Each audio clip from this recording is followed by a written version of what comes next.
पवन सिंह जी सिर्फ बीजेपी को छोड़ते और पकड़ते रह गए और यहीं अपने खेसारी लाल यादव जी आरजेडी से टिकट ले लिया। एकदम इन्होंने वक्त बदल दिया, जज्बात बदल दिए, जिंदगी बदल दी।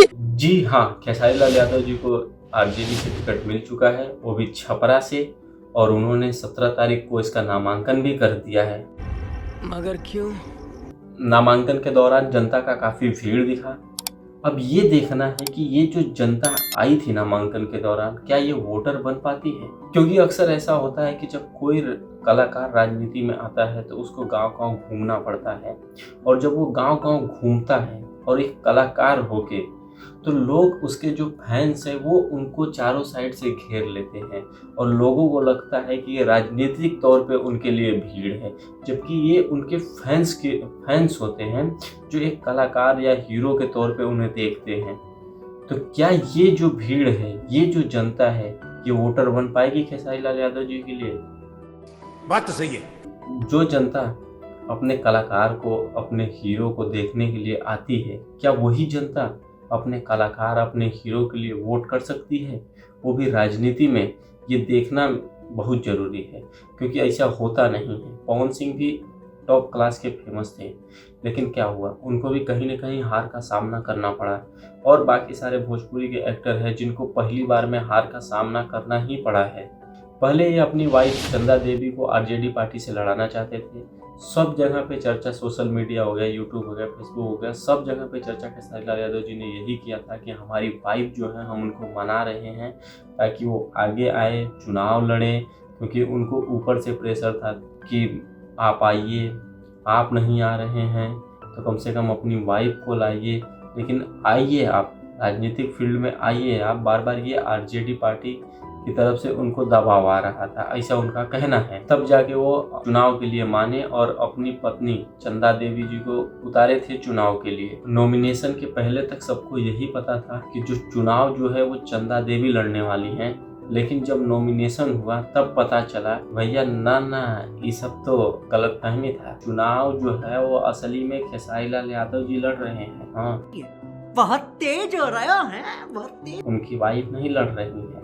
मतलब कल तक सिर्फ ये था कि हमारी वाइफ लड़ेंगी चुनाव, लेकिन जैसे सुबह हुआ तो क्या पता लगा कि ना भैया, ना, वो नहीं लड़ रही हैं, हम लड़ रहे हैं। हाँ। कैसा लगा मेरा मजाक?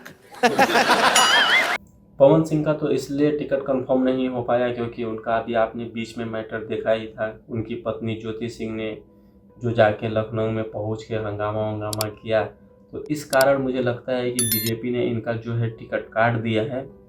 और हर बार की तरह इस बार भी पवन सिंह का टिकट मान लो कि कट ही गया है। एक बार आए थे, वो भी निर्दलीय आए थे, बीजेपी में नहीं आए थे, निर्दलीय आए थे, और इस बार भी बीजेपी में ज्वाइन किया है, पर इस बार भी टिकट कट गया है। मैं क्या करूं? और इस बार टिकट कटने का एक ही कारण हो सकता है मेरे हिसाब से, शायद ये जो अभी फिलहाल में ज्योति सिंह और पवन सिंह का जो ये मुद्दा हुआ था, यही कारण हो सकता है कि बीजेपी ने एक बार फिर से इनका टिकट काट दिया। गजब बेइज्जती है। फिलहाल अभी के लिए पवन सिंह जो है वो विधायकी चुनाव के रेस से बाहर हैं, लेकिन हाँ, वो अभी भी बीजेपी के कार्यकर्ता बने हुए हैं। यहीं पे जो व्यक्ति बोलता था कि ना भैया ना, अभी हम चुनाव में नहीं आएंगे, कहाँ चुनाव में फंसा रहे हैं, अभी हमें इंडस्ट्री संभालना है, सब चुनाव में चल जाएगा तो इंडस्ट्री को कौन आगे लेके जाएगा, तो हम लेके जाएंगे इंडस्ट्री को। ऐसा कहने वाले अचानक से एकदम आ गए हैं राजनीति में। हाँ, वही बाजी मार लिए, सीधा आरजेडी से टिकट उठाए और छपरा पहुंच गए लड़ने के लिए, अचानक से। समझ रहे हो? अब नहीं है भोजपुरी इंडस्ट्री का ख्याल, क्योंकि अब जनता का सेवा करना, ये भी एक सही निर्णय हो सकता है। अब देखना ये होगा कि बाकी कलाकार के जैसा इनको भी अपने पहले चुनाव में हार का सामना करना पड़ता है या नहीं करना पड़ता है, क्योंकि अभी तक जितने भी भोजपुरी के कलाकार जो हैं वो चुनाव लड़े हैं तो अपना पहला चुनाव जो है कि हार ही गए हैं। तो अब ये देखना है कि खेसारी लाल यादव क्या अपना पहला चुनाव जीत पाते हैं या ये भी हार जाते हैं। अभी मजा आएगा ना भिड़ो। देखो, भोजपुरी के तो ये ट्रेंडिंग स्टार है ही, लेकिन अब नेता के तौर पे देखना है कि ये कितने बेहतर इंसान बन सकते हैं, क्या ये अपनी जनता को कितना दुख दर्द समझ सकते हैं, अब ये देखना है। खैर, आप लोग खेसारी लाल यादव जी के राजनीतिक करियर के बारे में क्या सोचते हैं? इनको जीतना चाहिए या नहीं जीतना चाहिए? आप एक बार कमेंट करके जरूर बताइएगा। फिलहाल मैं मिलता हूँ आपसे किसी नेक्स्ट वीडियो में, तब तक के लिए बाय बाय।